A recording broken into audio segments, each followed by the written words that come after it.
Hi സുഹൃത്തുക്കളെ, വരിക്കോടൻ്റെ കാഴ്ചകളിലേക്ക് സ്വാഗതം. ഞാനിപ്പോഴുള്ളത് കൊണ്ടോട്ടിക്കടുത്ത കീഴ്ശ്ശേരി കുഴിഞ്ഞളം എന്ന സ്ഥലത്താണ്. നമ്മുടെ ഇന്നത്തെ അതിഥിയെ പരിചയപ്പെടാം. ഫായിസേ, വാ ഇരിക്ക്. ഇത് ഫായിസ്. നിങ്ങൾക്ക് ഏവർക്കും സുപരിചിതനായ ഒരു വ്യക്തിയാണ് ഫായിസ്. ഇങ്ങനെ പറഞ്ഞാൽ മനസ്സിലാവില്ല. ഫായിസിനെ പരിചയപ്പെടുത്താം. ഫായിസേ, നിന്റെ ആ വൈറലായ ആ മോട്ടിവേഷൻ ഡയലോഗ് ഒന്ന് പറഞ്ഞ. ചിലവരുടെ റെഡിയാവും, ചിലവരുടെ റെഡിയാവില്ല. എൻ്റെ റെഡിയായില്ലെങ്കിലും നമുക്കൊരു കുഴപ്പമില്ല. ഇപ്പോൾ മനസ്സിലായില്ലേ? ഇപ്പോൾ ഫായിസിന് പ്രായം 15 വയസ്സാണ്.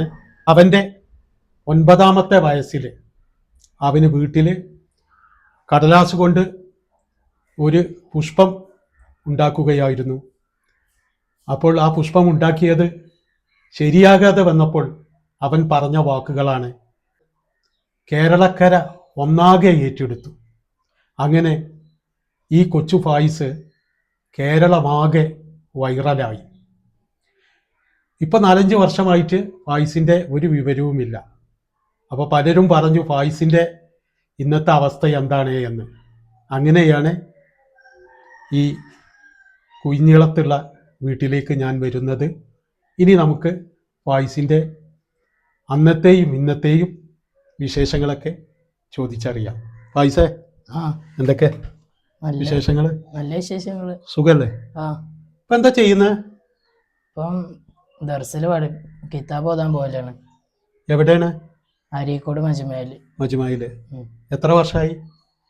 2 വർഷം കഴിഞ്ഞ് ഇനി 3 വർഷത്തിലേക്ക് കടക്കാൻ നിൽക്കുക. 3 വർഷത്തിലേക്ക് കടക്കാൻ നിൽക്കുകയാണ് അല്ലേ? നിന്നെ ആ മോട്ടിവേഷൻ ഡയലോഗ് പറഞ്ഞിട്ടുള്ള ആളാണെന്ന് ഇപ്പോൾ എല്ലാവരും തിരിച്ചറിയലുണ്ടോ? എപ്പോഴും ഇടയ്ക്കിടയ്ക്ക് ഇങ്ങനെ എവിടേക്ക് പോവുകയാണെങ്കിൽ അറിയും, അതില്ല അതൊക്കെ പറയും. അപ്പൊ ഇങ്ങനെ എല്ലാവരും പറയും ഞാൻ അറിയാം. പിന്നെ കൂട്ടുകാരന്മാരൊക്കെ പറയും എന്താ ഓനാണ് ഫായിസ്, നിങ്ങളൊക്കെ ഓനെ അറിയാൻ ചോദിച്ചു. അപ്പോൾ അറിയും ഇബനെ ഞാൻ ചോദിച്ചു, ഞാൻ അറിയാം, മനസ്സിലായി അറിയും. അന്ന് കുറെ സമ്മാനങ്ങളൊക്കെ കിട്ടിയിട്ടില്ലേ? എന്തൊക്കെ കിട്ടിയിരുന്നു? അന്ന് സൈക്കിൾ കിട്ടീന്, TV, പിന്നെ കുറെ ട്രോഫി, മൊമെന്റ്സ്, അങ്ങനത്തെ കുറെ സാധനങ്ങള്. പിന്നെ വീട്ടിക്ക് ഉപകരണങ്ങളായിട്ട് കുറെ സാധനങ്ങള്. പിന്നെ എനിക്ക് പഠിക്കാനായിട്ടൊരു സ്റ്റഡി ടേബിൾ കിട്ടീന്. പിന്നെ കുറെ മുട്ടായികൾ, അങ്ങനത്തെ പിന്നെ കുറെ പ്ലേറ്റുകൾ, അങ്ങനത്തെ സാധനങ്ങളൊക്കെ കിട്ടിയല്ലേ? എങ്ങനെയാണ് അന്ന് ആ ഇത് വൈറലായത്? അതെങ്ങനെ വെച്ചാ ഉമ്മ ഓലൊക്കെ ചോറുന്ന പോയപ്പോ ഞാൻ വീഡിയോ എടുത്ത് അതിലെന്ത് ചെയ്ത് ഓല് ഫോൺ തുറന്ന് ഒന്ന് നോക്കിയപ്പോണ്ട് ഈ വീഡിയോ ഉണ്ട്. അളാമ ഉണ്ടായിനി. അളാമ എന്ത് ചെയ്ത് അളാമന്റെ കുട്ടരാൻ പറഞ്ഞു. അളാമ എന്ത് ചെയ്ത് അളാപ്പന്റെ കുട്ടതേനി. അപ്പൊ അളാപ്പ എന്ത് ചെയ്ത് അളാപ്പൊക്കെ ഞാനന്ന് മനസ്സിലായില്ല. അങ്ങനെ അളാപ്പ ലാസ്റ്റ് എന്ത് ചെയ്ത് അളാപ്പന്റെ എല്ലാ ഗ്രൂപ്പുകൾക്കും വിട്ട് വൈറലായി. ആ വീഡിയോ ആരാണ് മൊബൈലിൽ പകർത്തിയത്? അത് ഞാൻ ബുക്കുകൾ അട്ടിക്കട്ടിക്ക് വെച്ചാണ്ട് പിന്നെ എന്ത് ചെയ്ത് ഫോൺ ആയി ചാരിച്ച് അങ്ങനെ നീ തന്നെ വീഡിയോ എടുത്ത് റെഡിയാക്കിയതാണ് അല്ലേ? അതങ്ങനെ ആദ്യം എളാമാക്ക് വിട്ടുകൊടുത്തു. വിട്ടുകൊടുത്തു. നിങ്ങളെ ഫാമിലി സർക്കിളിലായിരുന്നു ആദ്യം വിട്ടത്. അങ്ങനെ പിന്നെ പുറത്തു പോയി പെട്ടെന്ന് തന്നെ വൈറലായി അല്ലേ? നിമിഷങ്ങൾ കൊണ്ട് കേരളം ആകെ ആ ഡയലോഗ് സ്വീകരിച്ചു അല്ലേ? പിന്നെ അങ്ങോട്ട് പത്രക്കാരും TV-ക്കാരും ഒക്കെ വരവായിരുന്നു അല്ലേ? അതിനെ കുറിച്ച് എന്താ പറയാള്? വളരെ സന്തോഷമുണ്ട്. അങ്ങനെ വന്നോണ്ട് കുറെ ഉപകാരങ്ങളുണ്ടായി. കുറെ ആൾക്കാർ എന്നെ പറ്റി അറിയാൻ പറ്റി. അങ്ങനെ കുറെ ആൾക്കാരെ പറ്റി എനിക്കും അറിയാൻ പറ്റി. കുറെ മീഡിയക്കാരെ ഒക്കെ കാണാൻ പറ്റി. അങ്ങനെ എന്തായത് വളരെ സന്തോഷമായി. അത് മിൽമക്കാരൊക്കെ എടുത്തില്ലായിരുന്നോ? അവരെന്നിട്ട് നീ തന്നിരുന്നോ? ഓല് TV, പിന്നെ ഓല് കുറച്ച് സാധനങ്ങള്, പിന്നെ പൈസ ഒക്കെ വന്ന്.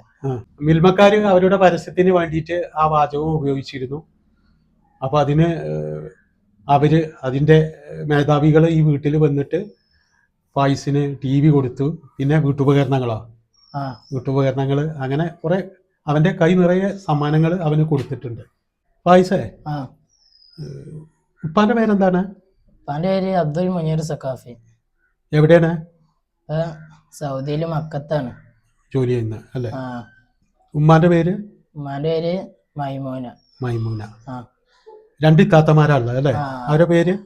വലിയ താത്താന്റെ പേര് ഫാലിഹ, ചെറിയ താത്താന്റെ പേര് നാഫിഹ. അവര് പഠിക്ക? ചെറിയ താത്ത പഠിച്ചാണ്. അന്നത്തെ ആ ഡയലോഗിലൂടെ കേരളമാകെ വൈറലായ ഫായിസിന് കുട്ടികളോടൊക്കെ പറയാനുള്ള ചില കാര്യങ്ങളുണ്ട്. ഫായിസ്, എന്താ എനിക്ക് കുട്ടികളോടൊക്കെ പറയാനുള്ളത്? എല്ലാരും എന്തിന് തോറ്റു പോയാ എന്ത് ചെയ്യാ, ആ വീണ്ടും വീണ്ടും പരിശ്രമിച്ച് വിജയത്തിലേക്ക് എത്താൻ നോക്കുക.